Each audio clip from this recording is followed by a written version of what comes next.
muito bom dia para todo mundo. Está começando aí o mês de agosto, dia 2 de agosto, nós estamos aqui ao vivo, eu, doutora Márcia Ferraz e doutor Gabriel, bom dia. Bom dia, doutora Márcia, bom dia, Pedro, bom dia, ouvintes. Tudo bem? Mais uma manhã gelada, né? Mais Fria. uma manhã gelada aqui em São Paulo. A gente fica aquecidinho aqui com vocês nos estúdios da Rádio Web Mundial, para todo mundo que acompanha já o programa, né, que já tem 9 anos de casa. São 30 anos falando de odontologia, mas nesses 9 anos a gente procura trazer tudo que foi acontecendo, todas as renovações, todas as novidades na área da odontologia, procurando trazer o nosso dia a dia lá da clínica, as nossas conversas, o que a gente faz, traduzindo para vocês a odontologia da maneira mais simples, mais prática, mais objetiva. Trazendo também para vocês o que é uma saúde bucal. Isso transforma a qualidade de vida, transforma a autoestima de cada um de vocês, o bem-estar. Pode ter certeza, né? Que uma saúde bucal adequada renova, traz motivação, traz revigoração para todos vocês.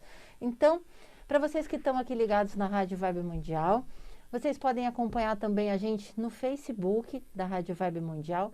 E aí, todo mundo conectado nas redes sociais pode também conhecer um pouquinho mais do nosso trabalho através das nossas redes sociais. Então, acesse o Instagram, Jade Odontologia Oficial, o nosso Facebook, Jade Odontologia, o nosso site também, tem todos os programas, a maioria deles lá no nosso TV Jade. Então, para você que está ouvindo pela primeira vez e quer conhecer um pouquinho mais do nosso trabalho, é só acessar também a gente nessas redes sociais. Então, vamos começar. Hoje o doutor Gabriel trouxe um assunto muito interessante, que é o nosso dia a dia da clínica, né? O nosso dia a dia lá da clínica, o que os pacientes trazem, e a gente vem, então, trazer esse assunto para vocês. É isso aí. Eu falei que estava frio, mas aqui dentro está quentinho. O Pedro cuidou de tudo para nós. Eu vinha no metrô, estava tremendo. Não sei se era de ansiedade, né, para fazer o programa ou era de frio. A gente sempre vem caminhando, mas hoje... Hoje a preguiça falou mais alto e a gente acabou vindo de metrô. Para quem não sabe, né, aqui a rádio está na Avenida Paulista, quase no final da Avenida Paulista, e nós estamos ali no metrô Ana Rosa. Então, nosso prédio é ao lado do metrô Ana Rosa, muito fácil acesso para todo mundo, e dá uns 3 quilômetros até aqui. A gente gosta de vir caminhando, mas hoje a gente pegou o metrô e veio rapidinho. Um exercício muito bom para ir oxigenando o cérebro, para a gente colocando as ideias em ordem, trocando, né, conversando sobre o programa, mas hoje a gente veio de metrô.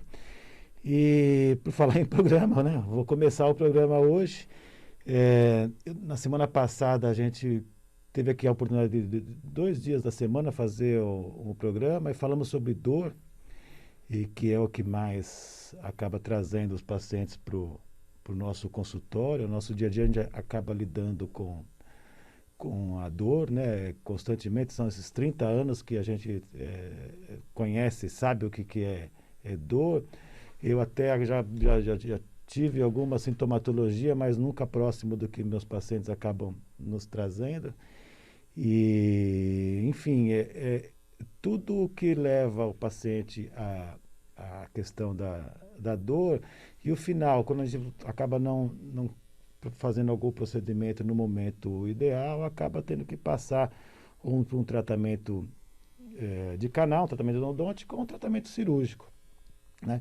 E falando em tratamento cirúrgico, a gente faz bastante na nossa clínica, né, cirurgias de pequeno, médio porte.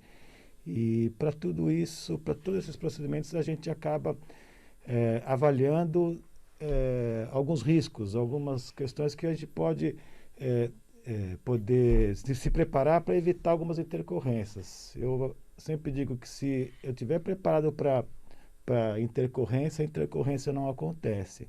Então, se eu tiver estudado o meu paciente, estudado o caso que eu vou fazer, a região onde que eu vou trabalhar, todos os riscos que correm no manejo cirúrgico, desde do preparo do paciente, uma medicação prévia para controle de ansiedade, se eu tiver todos os cuidados estiver preparado para uma intercorrência, a intercorrência dificilmente acontece. Por isso que o planejamento é tão importante e o conhecimento desse paciente, conversar antes com esse paciente, estar atento ao que ele fala, o que ele traz para a gente, né? Então, muitas vezes a gente está fazendo um procedimento cirúrgico, a doutora está me auxiliando e ela já presenciou isso. A gente faz uma incisão e o paciente acaba sangrando um pouco mais e a gente acaba ficando, assim, de uma certa tranquilidade, porque eu estou tratando de um paciente que está tudo em ordem, uma saúde em ordem. Eu apenas provoquei uma lesão vascular nele, que eu fiz uma incisão nele, e que o paciente está lá, ele está em saúde plena, o próprio organismo dele vai conseguir controlar esse sangramento excessivo. Então, lógico, a gente faz algumas manobras de compressão, enfim, mas a gente trabalha com o paciente de forma, né, sistêmica saudável, então a gente consegue fazer o procedimento com certa segurança e tranquilidade. Então, o preparo todo para as intercorrências acaba me trazendo a segurança de que no momento eu não vou ter essa intercorrência.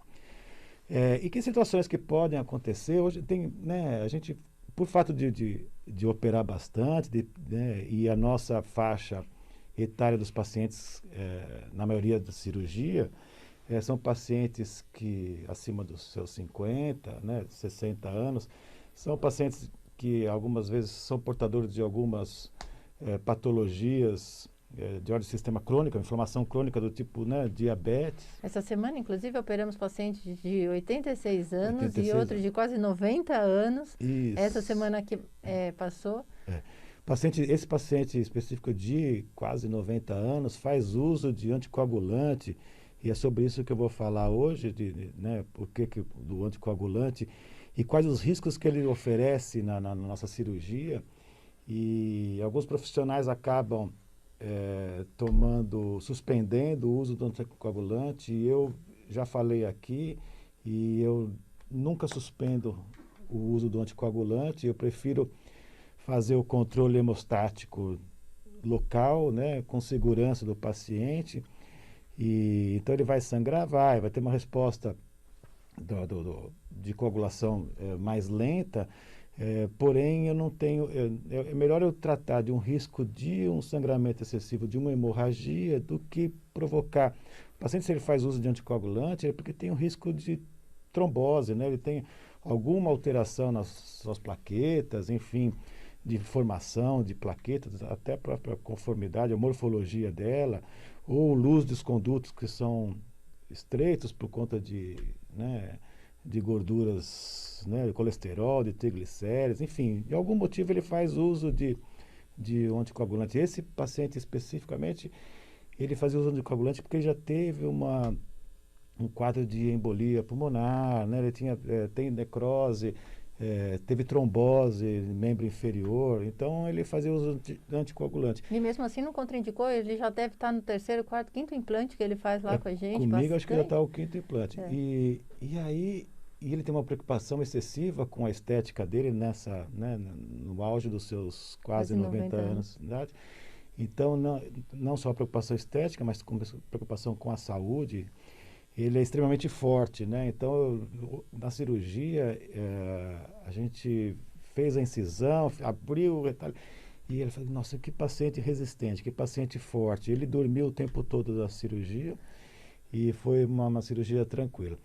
Mas isso é o que a gente tem do dia a dia, e eu falei do paciente que usa de anticoagulante, mas os pacientes que a gente tem de inflamação de ordem, né, crônica, no caso do diabetes. Eu estava conversando com uma paciente no sábado, e eu ia operar o esposo dela, e o esposo dela tem diabetes. Eu falei, né, e a gente estava, eu particularmente tranquilo, porque estava com alguns procedimentos profiláticos, né, de cuidados com o diabetes, e já tinha a questão dela maior, era quanto o sangramento. Então, eu vou explicar hoje no programa que essa relação do diabetes com o sangramento, o paciente que portador de diabetes, a minha preocupação maior não é com o sangramento. O paciente que tem diabetes, ele tem uma inflamação crônica. Então, ele tem um risco de uma infecção maior do que o paciente que não tem a diabetes, um paciente normal. Então, esse é o risco maior da diabetes, é com relação a um processo infeccioso. Então, ele não tem... a questão do sangramento excessivo está mais relacionado com os fatores de coagulação do nosso sangue, né? E com a quantidade de células que a gente tem no sangue, né? Que no caso são, né, vou falar hoje especificamente das plaquetas. E o que seria, né, de limite seguro para qualquer procedimento no consultório? A gente tem, se pegar um hemograma, a gente olha lá dentro dos valores entre 140 mil unidades por milímetro cúbico de sangue, até 440 mil unidades. Então, a gente trabalha dentro desses valores. Esses valores aí é o valor padrão, o valor dentro da normalidade. É lógico que se tiver, no caso de uma plaquetopenia, uma diminuição desse valor, ele não está contraindicado para operar, né? Até quando que a gente consegue operar um paciente, até quando a gente consegue fazer algum procedimento cirúrgico nesse paciente, numa região, um procedimento cruento que a gente fala, né? Uma raspagem, um tratamento de canal, uma exodontia, né? De forma que seja simples, ou até uma exodontia mais extensa, onde abra faça alguma incisão, algum retalho. Então, no consultório, a gente está seguramente até 20 mil de plaqueta, a gente consegue trabalhar seguramente. Abaixo disso, não que o paciente esteja contraindicado ao tratamento odontológico, pelo contrário, ele tem que fazer o tratamento odontológico, mas aí é dentro de um ambiente hospitalar, com todo o manejo cirúrgico que esse paciente precisa, com toda a cautela, com todo o suporte que no consultório muitas vezes a gente não tem. A gente trabalha com alguns medicamentos que eu consigo controlar isso.